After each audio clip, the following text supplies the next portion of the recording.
Muito bem, pessoal. Shalom a todos.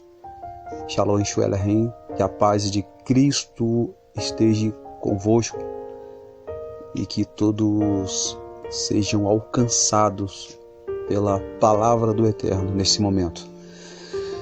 Eu quero compartilhar com vocês um shiur, um estudo sobre aquela viúva em que o credor foi cobrar uma dívida em que o seu esposo deixou, que seu falecido deixou. Está registrado em Sefer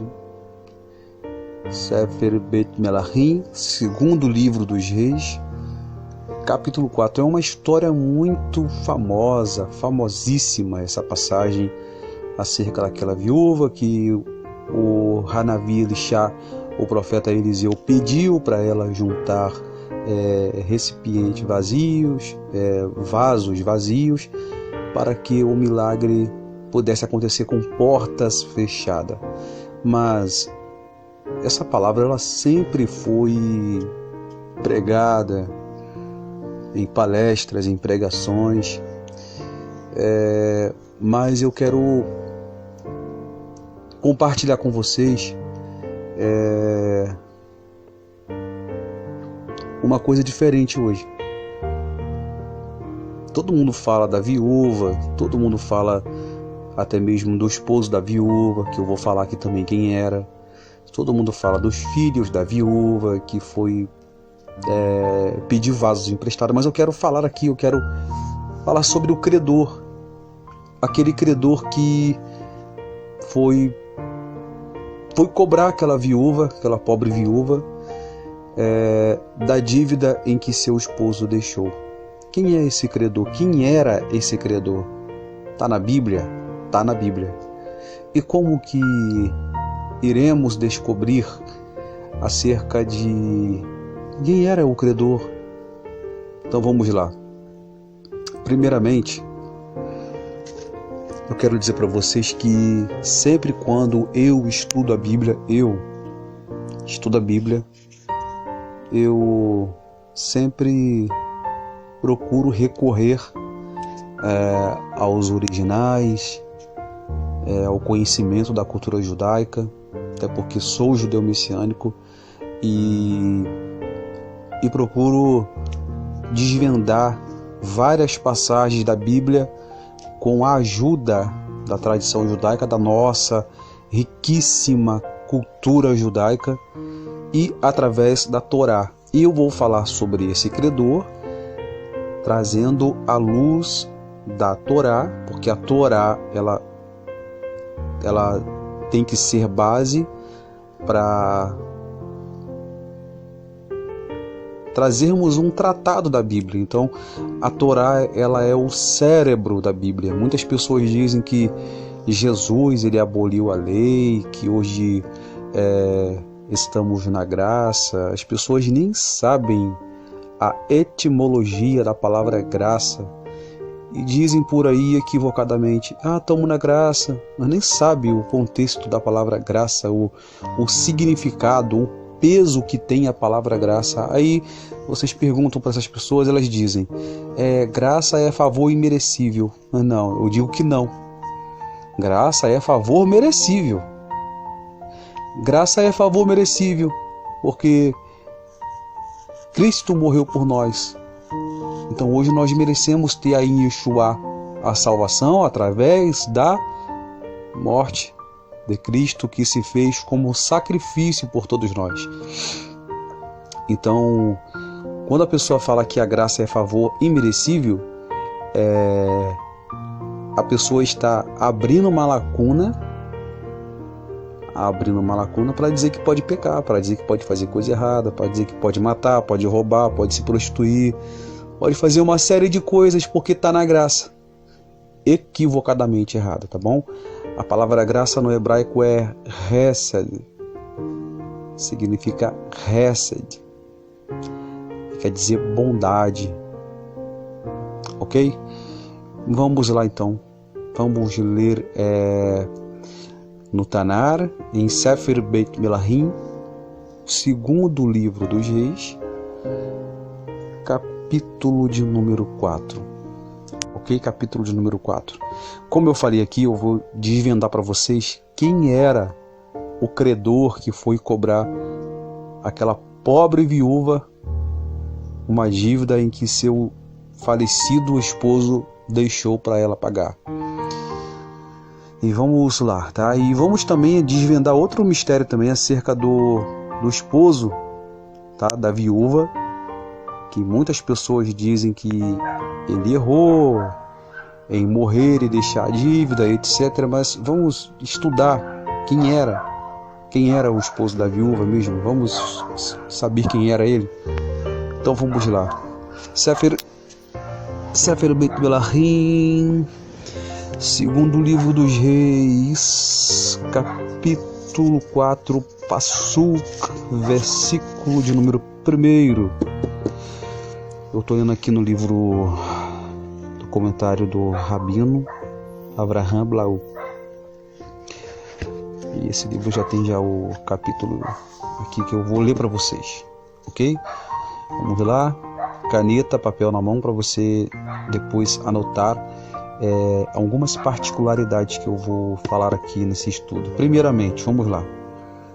Capítulo 4, versículo 1. E uma mulher das mulheres dos Bnei HaNeviim, dos filhos dos profetas, clamou a Elishá é Eliseu, dizendo: meu marido, teu servo, olha só, teu servo, meu marido, teu servo.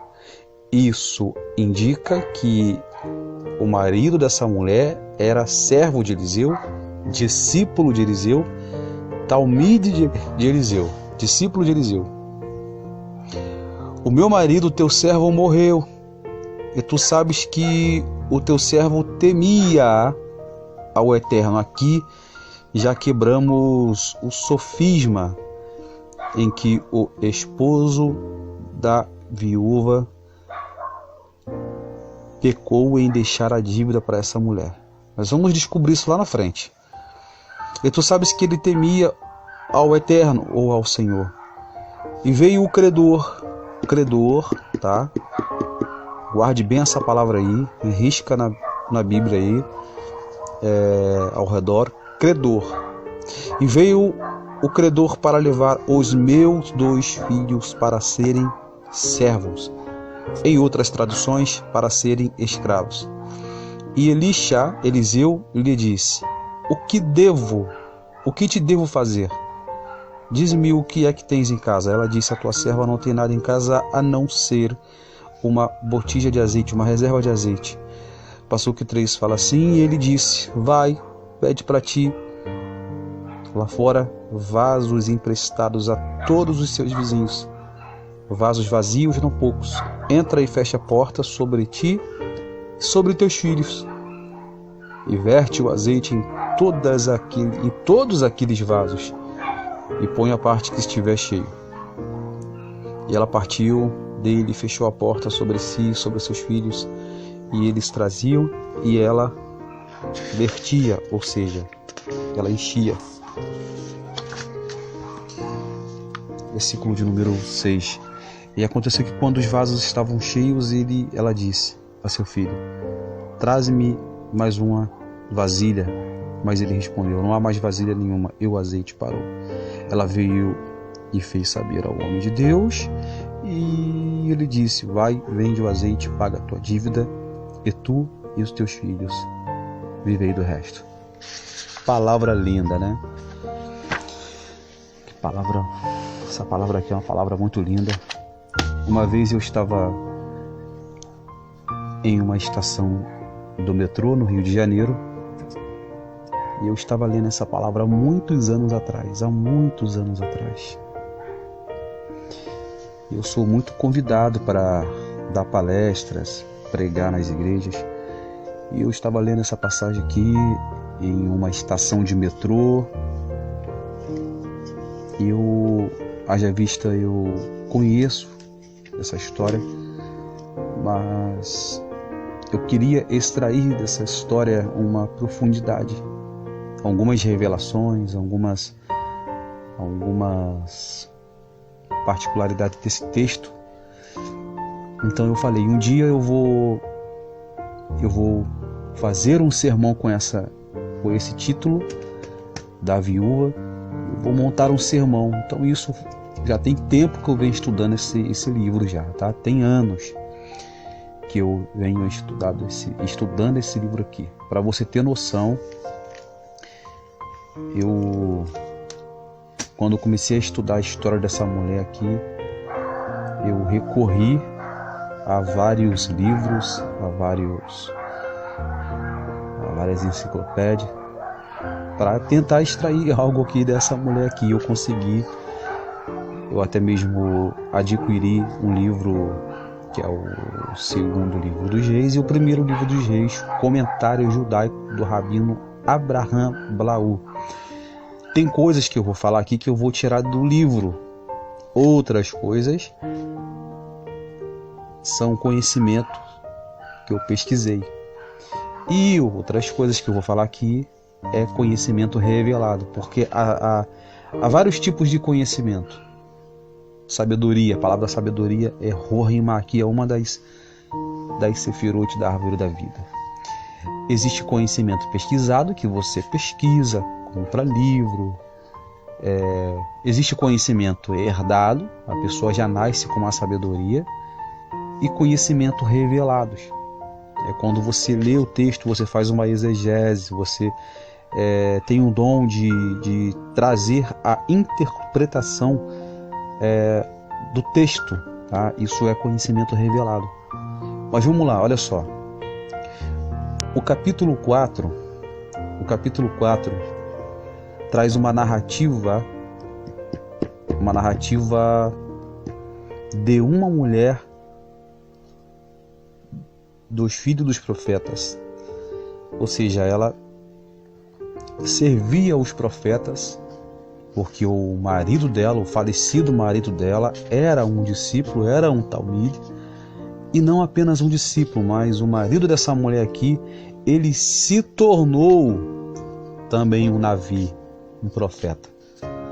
Por que ele se tornou um profeta? Vamos lá. Primeiramente, quem era o esposo dessa mulher aqui viúva? Quem era o marido dessa viúva aqui?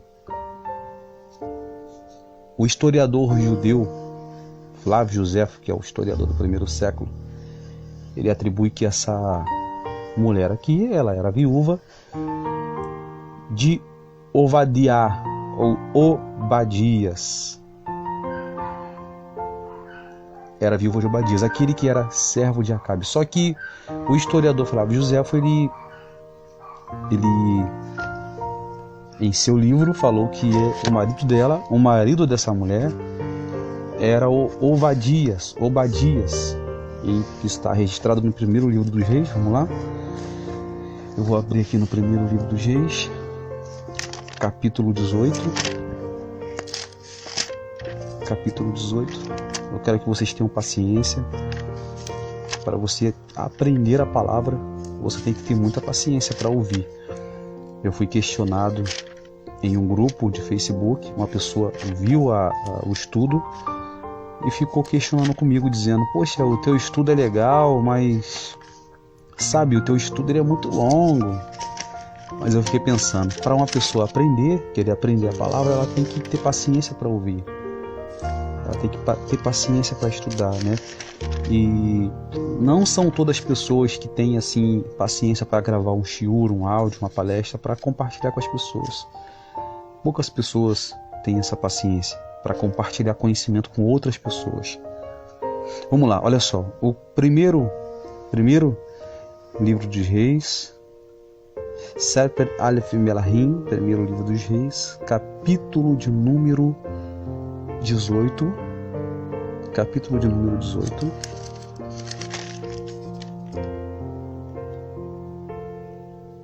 Capítulo de número 18. A partir do versículo 1, olha só.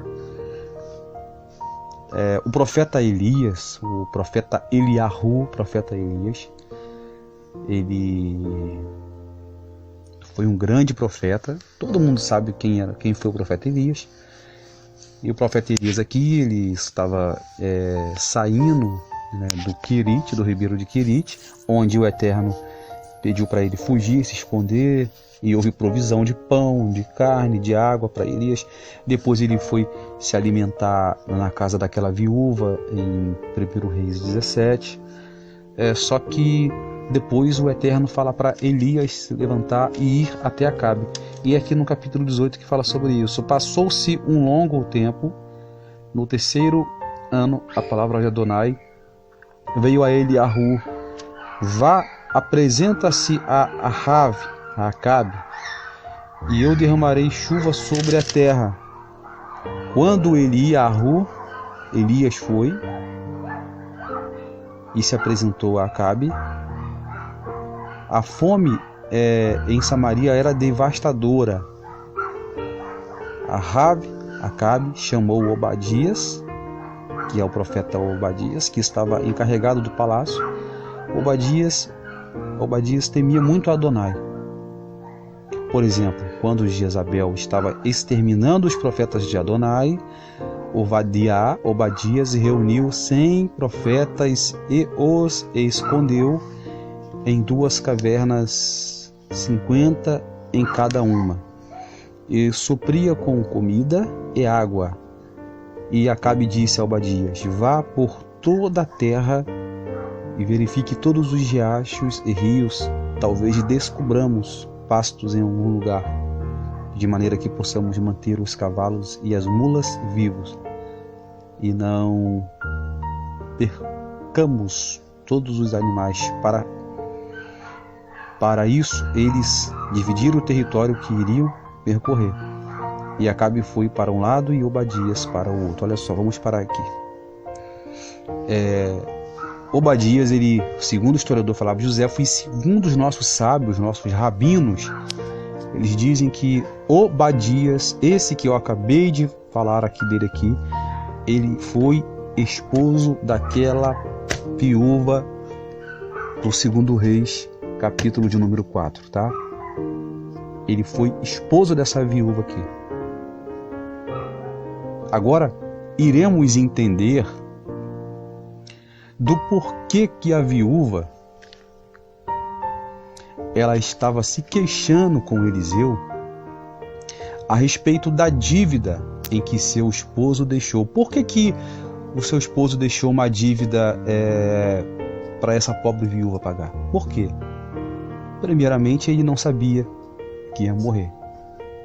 Tá? E segundo ponto, onde eu acabei de ler aqui, olha só, Obadias, para quem não sabe, ele era um edomita e se converteu ao judaísmo. Naquela época a religião era a religião judaica, até hoje é a religião judaica. Ele se converteu ao judaísmo e se tornou discípulo de profeta e virou judeu. E o segundo os nossos rabinos, por esse motivo de Obadias alimentar os profetas, esconder os profetas da mão de Jezabel, Obadias ele recebeu justo um mérito de se tornar um profeta. Olha só que legal.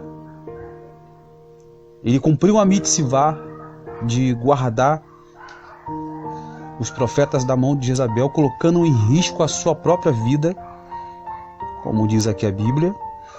E por esse motivo dele ter escondido os profetas e alimentado os profetas, os nossos rabinos dizem que ele doou vários galões de azeite. Para quê?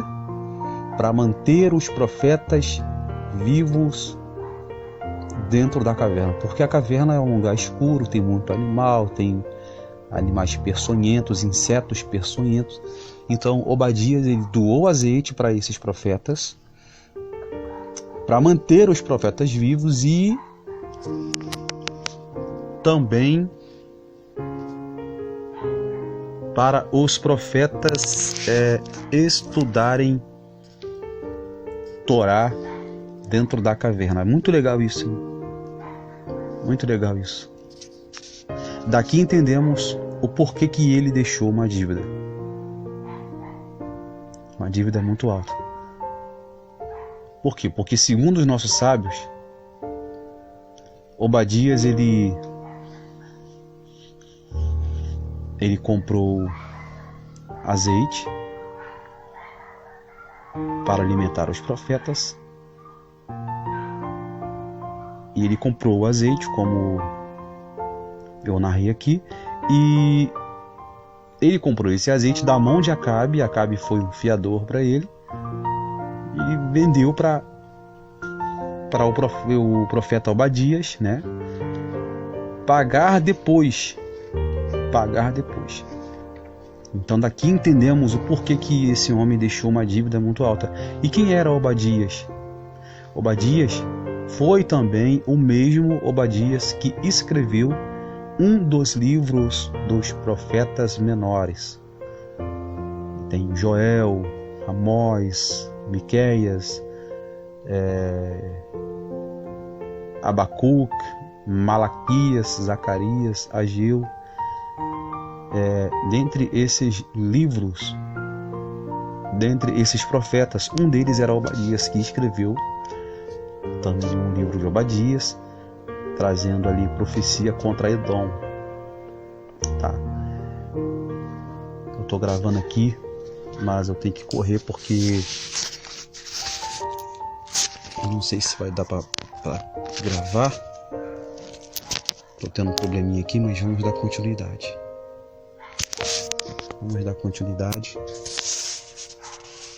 Tô tendo um probleminha aqui no carregamento, mas vamos dar um jeito aqui para continuarmos gravando. Então, olha só, daqui entendemos que quem foi Obadias, tá? Quem foi Obadias? Daqui entendemos também o motivo da mulher estar se queixando pelo fato do credor ter ido na casa dela para cobrar a dívida. E uma outra coisa que eu quero falar para vocês é o seguinte.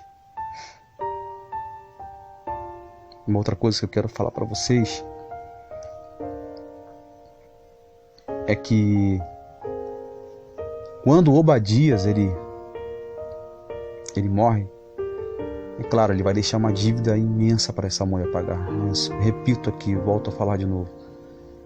Obadias ele não fez isso por propósito, porque Obadias estava cumprindo uma mitzvah, o mandamento de ajudar os profetas, ajudar os eruditos de Torá, ajudar aqueles. Ele permaneceu vivo, aqueles profetas em que Jezabel queria matar. Ele morreu, mas ele deixou um legado vivo, uma geração de profetas. Que um desses profetas que estava na caverna, eu acredito que quem estava na caverna ali era Eliseu e Micaías.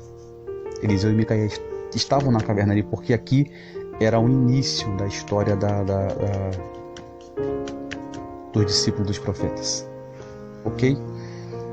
E os rabinos, os rahamins, eles atribuem que Obadias e a viúva, que eu falo viúva porque a Bíblia não fala o nome dela, Obadias e a sua esposa são, os rabinos deram o título a eles como pais de filhos intelectuais. Pais de filhos intelectuais. Por quê? Porque,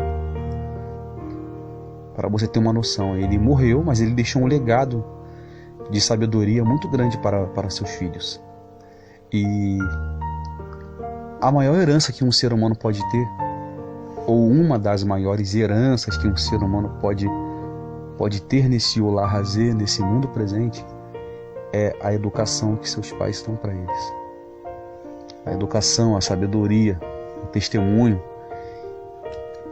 Na cultura judaica chamamos de Rinu. Rinu é educação judaica. Quer ver só o que diz o Talmud acerca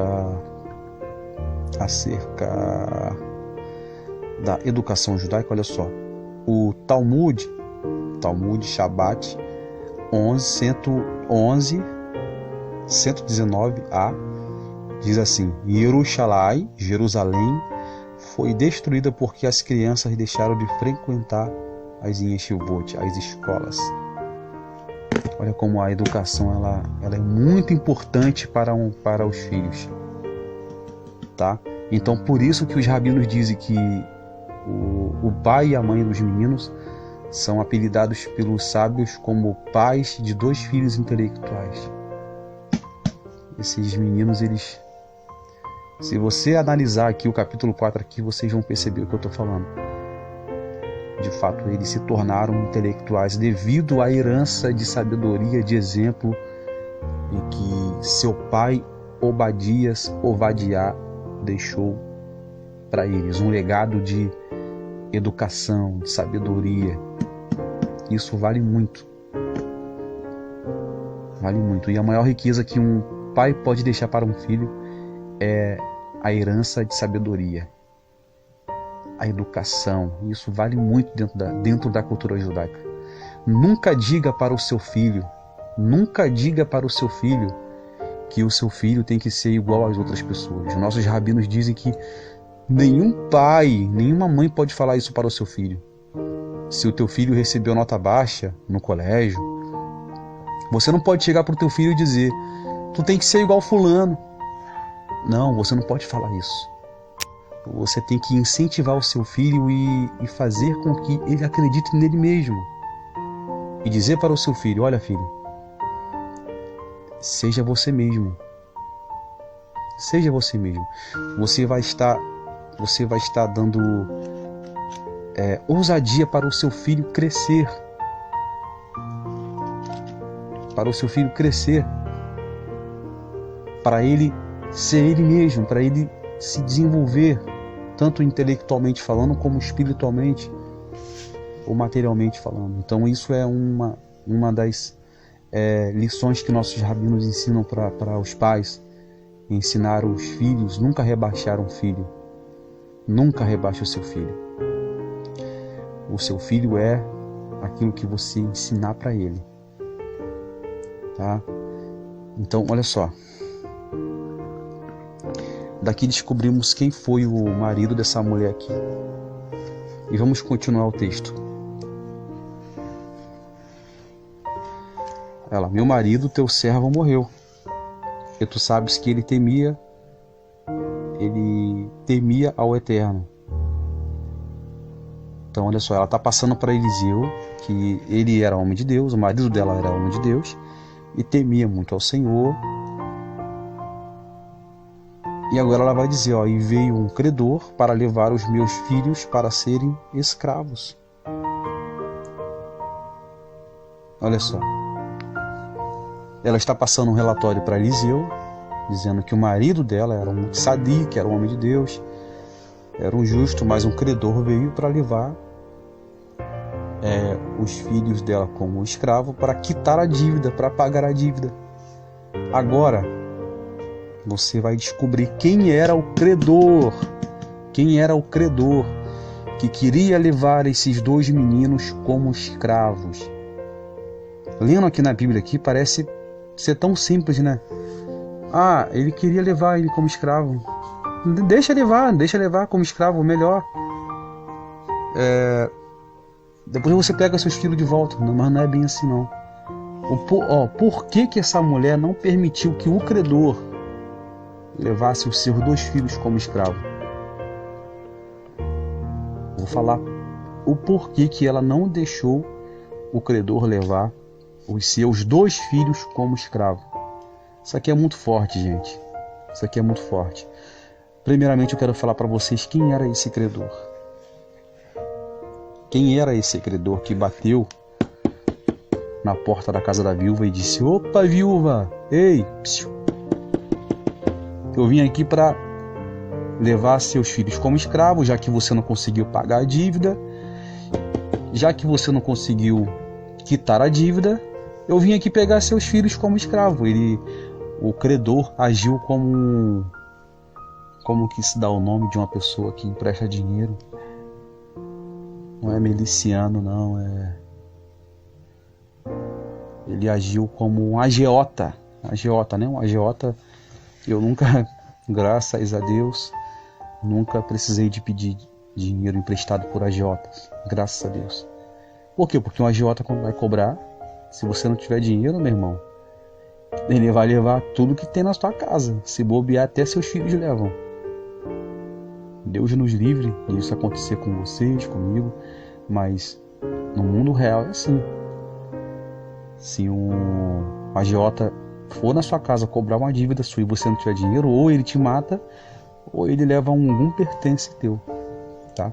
Então ela passa o relatório para o profeta e ela vai dizer: a tua serva não tem nada em casa. Eles iam falar para ela: o que hei de fazer por você? Ela vai dizer: a tua serva não tem nada em casa. Mas primeiramente vamos aqui descobrir quem era o credor que queria levar os dois filhos dela como escravo. E outra, tá? Isso aqui é uma revelação na palavra que eu vou falar aqui agora aqui. Por que o credor quis levar os dois filhos dessa mulher como escravo? Lembra do que eu falei aqui há alguns minutos atrás?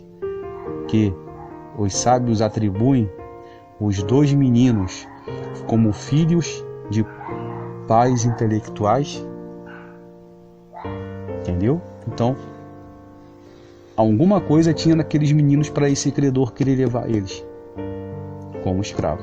Lembra de Daniel, Ananias, Azarias e Misael, quando foram levados cativos para a Babilônia? Onde que eles ficaram? Ficaram no palácio do rei Nabucodonosor. Por quê? Porque eles eram sábios, eram tzadik, tinham rohimá, tinham sabedoria. Está me entendendo? Está me entendendo agora?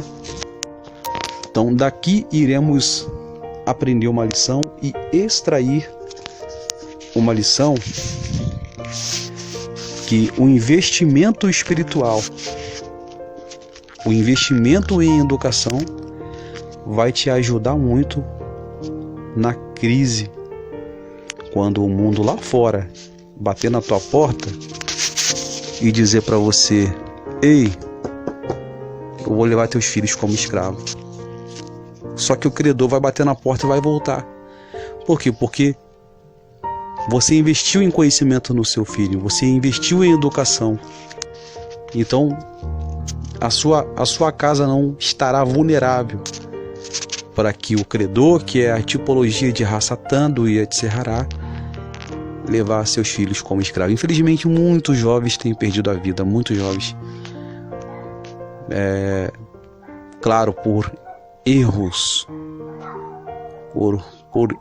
por equívocos, muitos jovens têm perdido a vida, mas a maioria das vezes é falta de investimento de educação que os pais não deram para os filhos. Então vem o credor dessa vida é o Yetzer-Hará. O credor é o mundo, são as coisas que o mundo pode oferecer: prostituição, drogas, bebidas. Esses são os credores da vida que vêm bater na tua porta para levar os seus filhos como escravo. Tá me entendendo? Mas essa mulher, ela vai agir sabiamente. Mas quem era o credor que queria levar esses meninos para serem escravos? Vamos começar aqui então. O que os sábios dizem acerca desse credor? Segundo os nossos sábios, esse credor era Jorão, em língua hebraica Yehorã. Era Jorão ben Ahav, filho de Acabe, de quem tomou empréstimo a juros para comprar suprimentos para os profetas que Obadias escondeu. Olha só, segundo os nossos sábios, o credor que queria levar os dois filhos dessa mulher para serem escravos era Jorão ou Yehorã, filho de Ahav.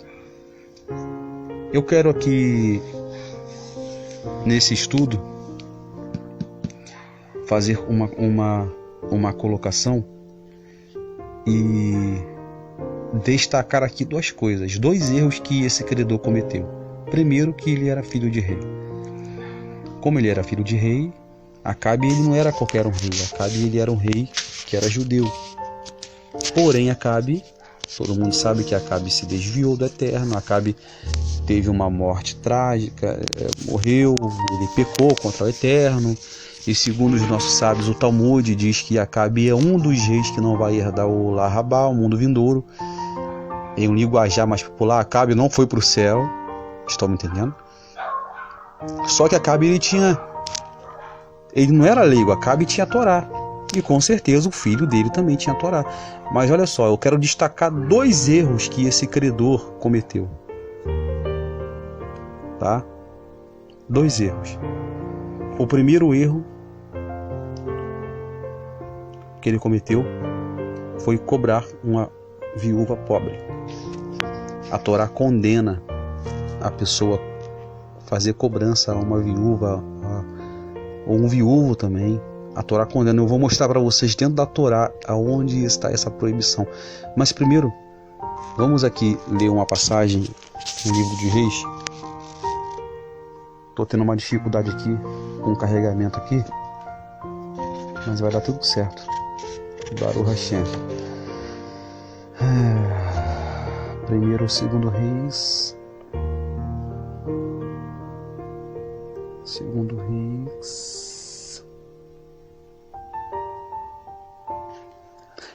Capítulo de número 3. Olha só, o credor que foi cobrar a viúva está aqui no capítulo 3 de segundo livro dos Reis. Ele era um perverso, um rachá, um ímpio. Olha só. E Jorão, ou Jehoram, filho de Ahab, reinou sobre Israel e em Samaria no 18º ano de Josafá, rei da Judéia, e reinou 12 anos. E fez o que era mal aos olhos do Eterno, porém não como seu pai e a sua mãe, porque tirou as estátuas de Baal que seu pai fizera. Contudo, aderiu aos pecados de Yarovã,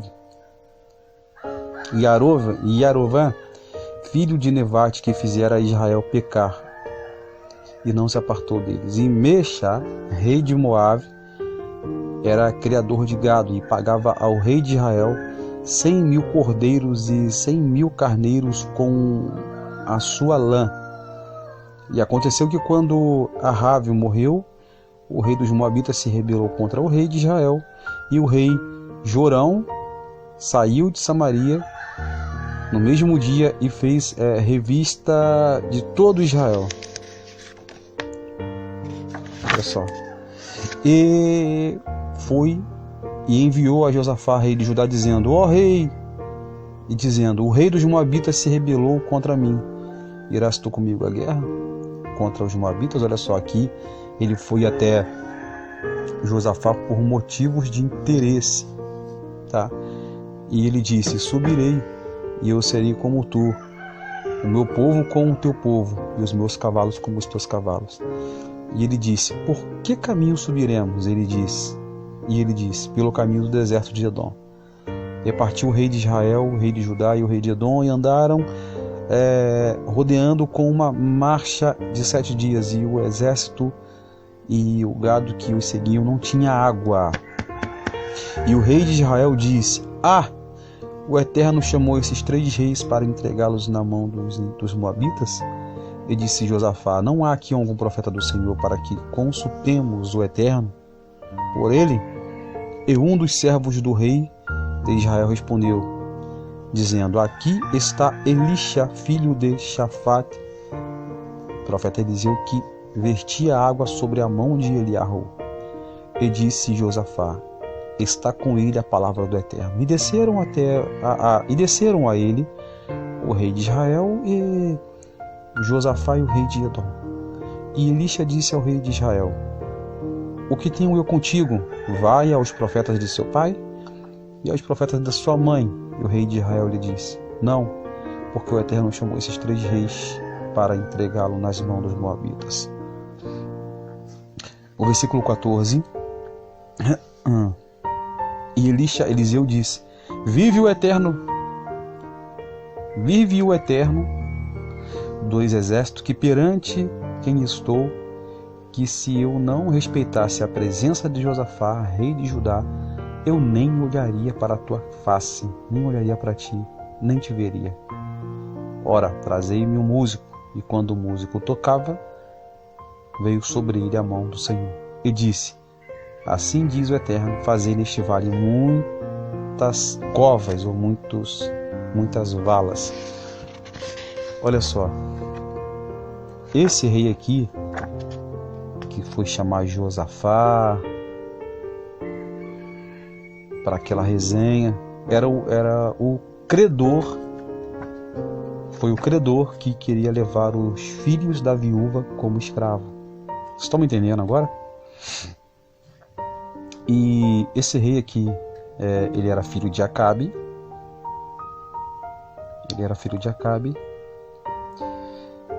E ele pecou também como Acabe pecava. Esse rei era um rei perverso, cometia avodazará, idolatria. Avodazará é idolatria no hebraico. E ele chamou Josafá para subir contra Moabe e etc. Só que Josafá, ele primeiro queria se consultar ao Eterno. Então ele disse: porventura não há aqui nenhum profeta do Senhor para que possamos consultar? Aí uma pessoa disse: olha, tem Eliseu, aquele que deitava água na mão de Elias. O termo que se refere deitava água na mão de Elias, isso significa que Eliseu era discípulo de Elias, e segundo os nossos sábios, a escola do profeta Elias tinha cerca de 24.000 alunos. E o discípulo que mais se destacou foi o profeta Eliseu. O texto diz: e ele deitava água nas mãos de Elias.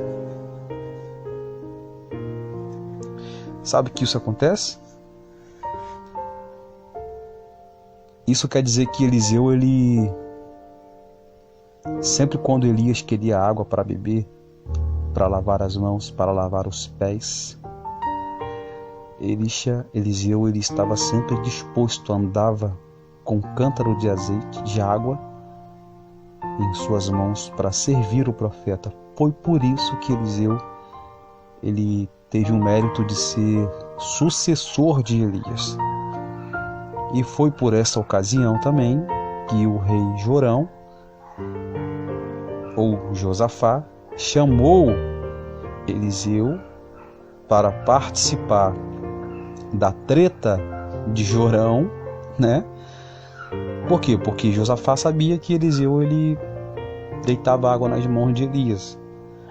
Tá? E segundo os nossos sábios, isso aqui é muito profundo que eu vou dizer agora, segundo nossos sábios, Eliseu, ele era tão tzadik que as mãos de Eliseu era como se fosse uma fonte em que fluía água dos seus dedos. Por isso o termo diz que deitava água nas mãos de Elias. Foi por esse motivo que Josafá chamou Eliseu. Por quê? Porque Josafá sabia do milagre concernente à água. Então Eliseu se apresenta a Jorão, ao rei Jorão, e ele sabia que Jorão era um rei ímpio, um rachá perverso. Então Eliseu, ele vai dizer o seguinte: vai se consultar os profetas do seu pai e de sua mãe, que no caso era Baal. Aí Eliseu vai dizer: olha, vive o Eterno, que perante a sua face eu estou que nem, se eu não respeitasse Josafá, eu nem olharia para ti, nem te veria. Tá? Aqui Eliseu estava, os nossos rabinos dizem que Eliseu aqui estava muito nervoso por conta da Avodazará, da idolatria de Jorão. Naquela época os profetas, quando eles debatiam, né, com reis pagões e reis idólatras, eles ficavam ao extremo, eles ficavam nervosos, à flor da pele, devido ao pecado de idolatria. O pecado de idolatria é tão grave que os profetas ficavam zangados com os reis, ficavam à flor da pele de nervosismo. E quando eu falo de idolatria aqui, idolatria não é só adorar a imagem, não. Idolatria vai muito além do que adorar a imagem. Idolatria significa tudo aquilo que faz você se encurvar. Se uma pessoa tem queda por um vício, ela é idólatra, porque o vício se tornou um Deus para ela, um Deus com letra minúscula para ela. Se um pecado faz você se prostrar, você é idólatra. Se um adultério faz você se prostrar, você é idólatra. Se uma bebida faz você se prostrar, você é idólatra. Se uma droga faz você se encurvar, você é idólatra. Idolatria é tudo aquilo que te faz se encurvar. Então, dá para ter noção aqui do nervosismo de Eliseu. Eliseu ficou tão nervoso, mas tão nervoso ao extremo, que ele falou: olha, se não fosse a presença de Josafá, rei de Judá, eu nem olharia para ti, Jorão. Já viu aqueles profetas nervosos que quando chega e vai profetizar, olha, assim diz o Senhor, você pode ter certeza que esse profeta está irado com o pecado, né? Só que hoje em dia é difícil, infelizmente é difícil encontrarmos profetas desse nível, dessa envergadura de autoridade para falar assim, né? Então Eliseu ficou tão nervoso que ele falou assim: olha, traga para mim um músico, um tangedor. Traga para mim. Por quê? Ele mandou chamar um músico para um músico tocar, para tangir aqui o instrumento, para que ele tivesse inspiração divina para profetizar, né? Naquele momento ali, para que o Eterno desse uma direção para aqueles reis que estavam ali. Entendeu? Por quê? Porque Eliseu estava tão nervoso que o espírito de profecia havia se afastado dele, mas ele manda trazer o músico, e quando o músico começa a tangir a música, a presença divina começa a inspirar o profeta Eliseu, e ele começou a ficar em um estado de espírito alegre devido à presença, a Sherinah do Eterno. Então ele começou a profetizar. Para nós termos aqui uma noção do poder da música, a música ela tem um poder sobrenatural de levantar a autoestima da pessoa. Eu sempre, quando eu estou triste, que o vaso é de barro, eu adoro ouvir música. E abrindo aqui um parênteses aqui, eu quero falar que eu sou muito chato para ouvir música, principalmente hinos evangélicos. Eu sou muito chato para ouvir música evangélica, muito chato mesmo. Eu prefiro ouvir canções antigas, porque as músicas gospel dos dias de hoje, meu irmão, é só mela-mela, chora-chora. Você tá triste, você vai ouvir uma música evangélica, tu vai ficar mais triste ainda, porque ao invés da música te botar para cima, ela te coloca para baixo. Porque a maioria dos hinos evangélicos hoje é só massagem de ego. Ah, fulano vai ver a tua vitória. Ah, quem me viu lá embaixo vai me ver lá em cima. Isso não é hino, gente. Pelo amor de Deus, isso não é hino. Isso é mela-mela. Desabafo. Hino é quando, adoração é quando nós fazemos uma canção e colocamos Deus lá em cima. Isso é adoração. Agora, essas músicas aí que tocam nas rádios, na internet, pelo amor de Deus, isso não é música não. Deus que me perdoe, eu nem fico perto de pessoas que ouvem esses hinos. Entra em mim uma angústia. Eu sou muito chato para ouvir música. Então Eliseu aqui ele começou a ter inspiração divina quando um músico começou a tocar. O que eu quero dizer com isso? Eu quero dizer que o credor que foi cobrar a dívida da mulher, da pobre viúva, foi Jorão, tá bom? No capítulo 3 que eu acabei de ler aqui. Então, a mulher disse: olha, o credor veio para me levar os meus filhos como escravo. Olha só, eu perguntei anteriormente por que a viúva ela não permitiu que o credor levasse seus filhos como escravo. Tá aqui a resposta. Por quê? Porque o credor era filho de Acabe, era Jorão, era o filho de Acabe, o perverso rei Jorão, o rei ímpio Jorão. Então a viúva ela ficou pensando o seguinte: se ele levar os meus filhos como escravo, ele é um rachá, ele é um ímpio, ele é um perverso, ele é um idólatra, adorador de imagem, de ídolo. Ele vai fazer com que meus filhos também se tornem adoradores de ídolo. Embora os filhos dessa mulher eram jovens que receberam educação com seus pais que eram intelectuais, mas por eles serem novos, talvez eles não teriam uma capacidade espiritual, intelectual para conviver com o credor, que era Jorão, em meio a Vodazará, em meio à idolatria. Talvez eles não tinham assim um nível, né,